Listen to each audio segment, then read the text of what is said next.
6h24 en ce 4 avril 2016. Aujourd'hui dans l'histoire de notre voyage quotidien dans le temps avec Franck Ferrand. Bonjour Franck. Bonjour à tous les deux. Alors dites-nous à quel 4 avril nous allons ce matin. Le 4 avril 1949, Thomas, le jour de la fondation de l'OTAN, l'organisation du traité de l'Atlantique Nord. Alors, sur le papier, c'est une alliance politico-militaire des pays occidentaux.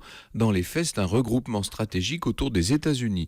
Les premiers États signataires sont, outre les États-Unis donc, la France, le Royaume-Uni, les Pays-Bas, la Belgique, le Luxembourg, le Canada, le Danemark, l'Italie, l'Islande, la Norvège, le Portugal. On imagine que la date de création de l'OTAN, donc ce 4 avril 1949, est tout sauf fortuite. Ah ben oui, et en effet, en pleine guerre froide, moins de 4 ans après la fin de la Seconde Guerre mondiale, il s'agit d'assurer la stabilité de la partie occidentale du continent européen sous la protection de Washington.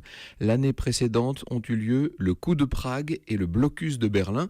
Autrement dit, le bloc communiste à l'Est est devenu très agressif. L'OTAN est dès lors orientée contre l'Union soviétique. D'ailleurs, en 1955, l'URSS va créer de son côté l'équivalent oriental de l'OTAN, le pacte de Varsovie. Mais De Gaulle a retiré la France de l'OTAN, non ? Alors un peu plus tard, oui, en 1966, le général de Gaulle, vous le savez, croit ou veut croire au non-alignement d'une France indépendante de l'Ouest comme de l'Est. Il avait payé durant la guerre pour savoir l'ampleur de l'hégémonisme américain.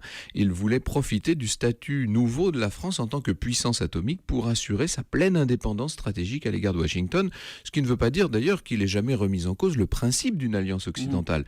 La France gaullienne a quitté le commandement intégré en 66, mais pas l'OTAN elle-même.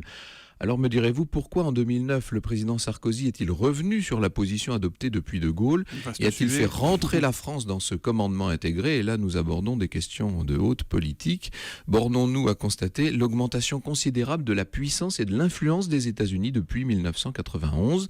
Mais rien que dire cela, c'est parler d'actualité plus que d'histoire. Et votre truc à vous, c'est l'histoire qu'on retrouvera tout à l'heure à 14h. Vous nous parlerez de quoi, Franck ? Nous suivrons Napoléon et Jean-Paul Kaufmann sur le champ de bataille d'Eylau. Franck Ferrand et Napoléon, c'est à 14h sur Europe 1 au cœur de l'histoire. À tout à l'heure, Franck. Bonne journée.